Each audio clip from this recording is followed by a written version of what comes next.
ನಮ್ಮ ಮೇಲೆ ಲಾಠಿ ಚಾರ್ಜ್ ಮಾಡಿದ್ರು, ಹಾಗಾಗಿ ಈ ರೀತಿ ಮಾಹೋಲ್ ವೇರಿಯೇಷನ್ ಆಯಿತು ಅಂತ BJP ಮುಖಂಡರು ಸರ್ ಎಲ್ಲರೂ ಆರೋಪ.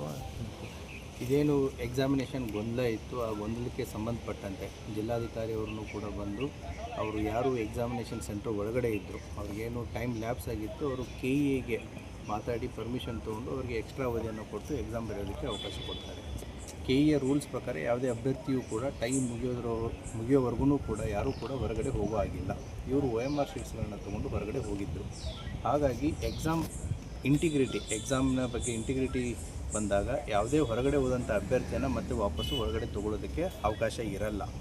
ಆ ಸಂದರ್ಭದಲ್ಲಿ ಕೆಲವು ವಿದ್ಯಾರ್ಥಿಗಳು ಏನು ಮಾಡ್ತಾರೆ, ಕೆಲವು ಅಭ್ಯರ್ಥಿಗಳು ಏನು ಮಾಡ್ತಾರೆ ಅಂತಂತಂದರೆ ಈ ಗೇಟನ್ನು ನೂಕಾಟ ತಳ್ಳಾಟ ಸ್ಟಾರ್ಟ್ ಮಾಡಿ ಗೇಟನ್ನು ಕೆಡುತ್ತಾರೆ. ಆ ಸಂದರ್ಭದಲ್ಲಿ ಪೊಲೀಸರು ದೇ ಹ್ಯಾವ್ ಟು ಯೂಸ್ ಬೇರ್ ಮಿನಿಮಮ್ ಆಫ್ ಫೋರ್ಸ್. ಯಾಕೆ ಅಂತಂತಂದರೆ ಒಳಗಡೆ ಬರೆಯುವಂತಹ ಎಕ್ಸಾಮ್ಸ್ ಬರಿತಾ ಇರುವಂಥ ಅಭ್ಯರ್ಥಿಗಳ ಸಮಯ ಆಗಿರ್ಬೋದು, ಅವರ ಇದಕ್ಕೆ ಯಾವುದೇ ರೀತಿಯಾದಂಥ ಧಕ್ಕೆ ತರುವಂಥ ಹಕ್ಕು ಯಾರಿಗೂ ಇಲ್ಲ.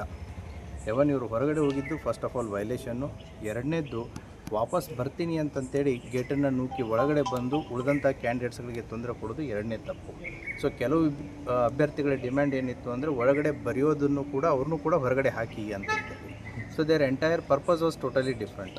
ಹಾಗಾಗಿ ನಾವು ಬೇರ್ ಮಿನಿಮಮ್ ಫೋರ್ಸನ್ನು ಯೂಸ್ ಮಾಡಬೇಕಾಗುತ್ತೆ.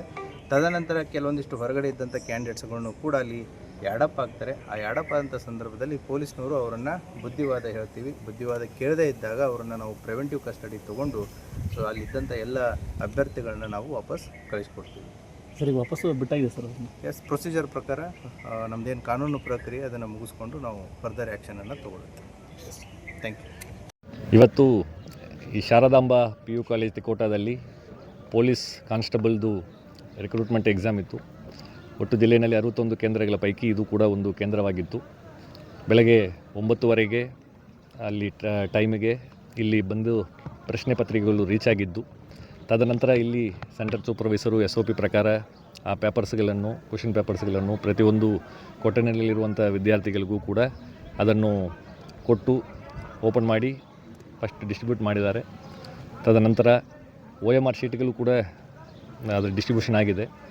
ಆ ಸಂದರ್ಭದಲ್ಲಿ ಕೆಲವು ವಿದ್ಯಾರ್ಥಿಗಳು ಅವರಿಗೆ ಕೊಟ್ಟಿರುವಂಥ OMR ಶೀಟ್ನಲ್ಲಿರುವಂಥ ನಂಬರು ಮತ್ತು ಪ್ರಶ್ನೆ ಪತ್ರಿಕೆಯಲ್ಲಿರುವಂಥ ನಂಬರು ಹೊಂದಾಣಿಕೆ ಆಗ್ತಾಯಿಲ್ಲ ಅನ್ನುವಂತಹ ಒಂದು ಕಾರಣ ನಾವು ಪರೀಕ್ಷೆ ಬರೆಯಲ್ಲ, ಇದು ಒಂದಕ್ಕೊಂದು ತಾಳೆ ಆಗ್ತಾಯಿಲ್ಲ ಅಂತ ಹೇಳಿ ಕೆಲವು ಜನರು ಆ ಪ್ರಶ್ನೆ ಪತ್ರಿಕೆ ಎಲ್ಲ ಮಾಡಿ ಹೊರಗಡೆ ಬಂದುಬಿಟ್ರು.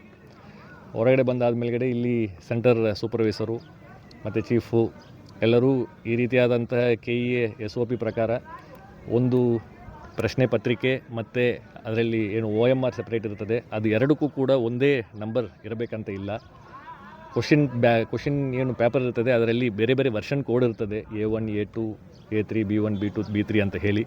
ಆ ವರ್ಷನ್ ಕೋಡು ಆ ಪ್ರಶ್ನೆ ಪತ್ರಿಕೆಯಲ್ಲಿರುವಂಥದ್ದನ್ನು OMR ಶೀಟ್ನಲ್ಲಿ ನಮೂದು ಮಾಡಿಕೊಂಡು ಅವರು ಅಡ್ಮಿಟ್ ಕಾರ್ಡ್ನಲ್ಲಿರುವಂತಹ ರಿಜಿಸ್ಟ್ರೇಷನ್ ನಂಬರನ್ನು ಕೂಡ ಅವರು OMR ಶೀಟ್ನಲ್ಲಿ ನಮೂದು ಮಾಡಿಕೊಂಡು ಮುಂದುವರಿಸಬಹುದು.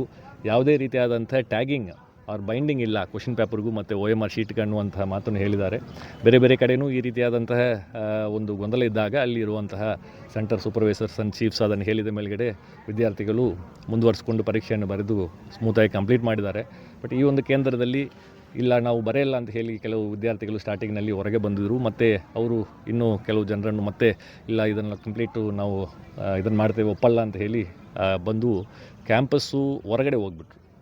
ಸೊ ಕ್ಯಾಂಪಸ್ಸು ಹೊರಗಡೆ ಹೋಗ್ಬಿಟ್ರು. ಆದಾಗ್ಯೂ ಇಲ್ಲಿ ಶಾಂತಿಯುತವಾಗಿ ಸುಮಾರು 117 ವಿದ್ಯಾರ್ಥಿಗಳಿಗಿಂತ ಹೆಚ್ಚಿಗೆ ವಿದ್ಯಾರ್ಥಿಗಳು ಆ ಪರೀಕ್ಷೆಯನ್ನು ಬರೆಸ್ಕೊಂಡು ಬಂದಿದ್ದಾರೆ.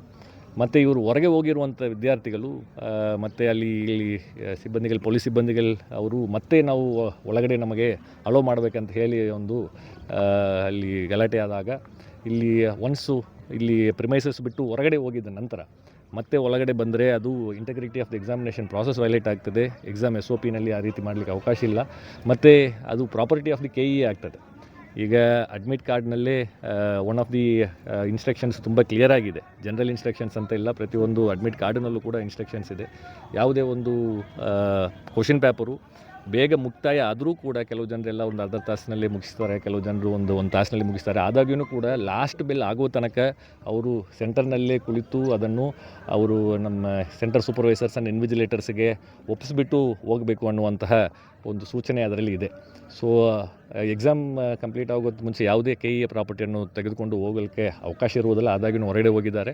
ಹೊರಗಡೆ ಹೋಗಿ ಮತ್ತೆ ಇಲ್ಲಿ ಎಕ್ಸಾಮ್ ಬರಿತಾ ಇರುವಂಥ ಕ್ಯಾಂಡಿಡೇಟ್ಸ್ಗಳಿಗೆ ಅವರು ಪ್ರಾಬ್ಲಮ್ ಕ್ರಿಯೇಟ್ ಮಾಡುವಂಥ ರೀತಿಯಲ್ಲಿ ಮತ್ತೆ ನಾವು ಒಳಗಡೆ ಬರ್ತೇವೆ ಅಂತ ಹೇಳಿ ಸ್ವಲ್ಪ ಗೇಟನ್ನೆಲ್ಲ ಪುಷ್ ಮಾಡಿ ಗಲಾಟೆ ಆಗುವಂಥ ಸಂದರ್ಭದಲ್ಲಿ ಪೊಲೀಸ್ ವಿತ್ ಮಿನಿಮಲ್ ಫೋರ್ಸ್ ಅದನ್ನು ಹ್ಯಾಂಡಲ್ ಮಾಡಿದ್ದಾರೆ. ಸೊ ಅದಾದ ನಂತರ ಎಕ್ಸಾಮ್ ಪ್ರಾಸೆಸ್ಸು ಅವ್ರಿಗೇನು ಈ ಒಂದು ಕಮೋಷನ್ನಿಂದ ಅವರಿಗೆ ಟೈಮ್ ಡಿಲೇ ಆಗಿದೆ, ಆ ಟೈಮನ್ನು ಕೂಡ KEA ವತಿಯಿಂದ ಒದಗಿಸಿಕೊಟ್ಟಿದ್ದಾರೆ. ಅದರ ಪ್ರಕಾರ ಇಲ್ಲಿ ಎಕ್ಸಾಮ್ ಬರೀತಾ ಇರುವಂಥ ಕ್ಯಾಂಡಿಡೇಟ್ಸು ಎಕ್ಸಾಮ್ ಪ್ರಾಸೆಸ್ಸನ್ನು ಸಂಪೂರ್ಣಗೊಳಿಸಿ ಆ OMR ಶೀಟ್ಗಳನ್ನು SOP ಪ್ರಕಾರ ಹೀಗೆ ಸೆಂಟರ್ ಚೀಫ್ ಆ್ಯಂಡ್ ಇನ್ವಿಜಿಲೇಟರ್ಗೆ ಕೊಟ್ಟಿದ್ದಾರೆ. ಅದು ಆನ್ವರ್ಡ್ ಪ್ರೋಗ್ರೆಸ್ಸು ಮುಂದೆ KEAಗೆ ಅದನ್ನು ಕಳಿಸ್ಕೊಡುವಂಥದ್ದು ಏನು ಪ್ರಾಸೆಸ್